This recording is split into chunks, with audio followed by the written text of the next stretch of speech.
నమస్కారం. అల్పాయుష్కుడైన మార్కండేయుడు శివలింగాన్ని పూజించి పూర్ణాయుష్కుడుగా ఆ పరమేశ్వరుని అనుగ్రహం పొంది పూజింపబడిన క్షేత్రమే అమృత ఘటేశ్వర్. ఈ అమృత ఘటేశ్వర్ దేవాలయ విశేషాలు ఇప్పుడు మన ఆర్ఎంకే టీవీ ద్వారా తెలుసుకుందాం. లోక రక్షణ కోసం పరమేశ్వరుడు 8 మంది ప్రజా కంటకులైన రాక్షసులను వధించాడు. వీరిని సంహరించిన ప్రాంతాల్లోనే వీరాటనం అనే ఆలయాలను నిర్మించారు. వీటిలో ఒక ఆలయం తమిళనాడులోని తిరుకడవూరులో అమృత ఘటేశ్వర్ అభిరామి ఆలయం. సాగర మదన అనంతరం దేవతలు అమృత భాండాన్ని తీసుకువచ్చారు. అయితే తొలి ప్రార్థన చేయాల్సిన వినాయకుడిని మరచిపోయారు. దీంతో గణేశుడు ఆ అమృత భాండాన్ని ఇక్కడికి తీసుకువచ్చి శివలింగాన్ని ప్రతిష్ఠించి తల్లిదండ్రులైన పార్వతీ పరమేశ్వరుల ప్రార్థనలో భాగంగా కొంచెం అమృతాన్ని శివలింగంపై అభిషేకించాడట. అనంతరం ఆ శివలింగం అంతటి అమృతంతో అభిషేకం కావడంతో అమృత ఘటేశ్వరుడిగా శివుడు భక్తులకు దర్శనమిచ్చాడు. లయకారకుడైన శివుడు భక్త దయాళువు. భక్తులు నిండు మనసుతో ప్రార్థిస్తే వెంటనే ప్రత్యక్షమవుతాడని నమ్మకం. బాలుడైన మార్కండేయుడికి శివునిపై అచంచల విశ్వాసం ఉంది.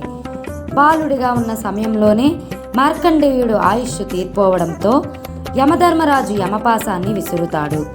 మార్కండేయుడు ఈ అమృతఘట లింగాన్ని పట్టుకోగా శివుడు యమపాసాన్ని వేయవద్దని యముడిని ఆదేశించాడట.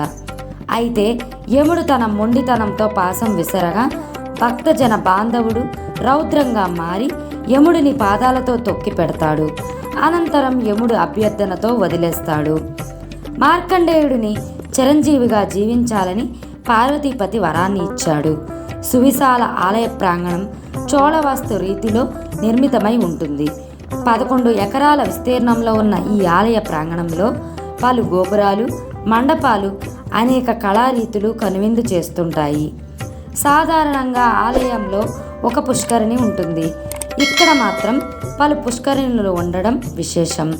రాజరాజ చోళ, కుళుత్తొంగ చోళ పాలన కాలంలో ఆలయ నిర్మాణం జరిగినట్లు చారిత్రక ఆధారాలు ఉన్నాయి.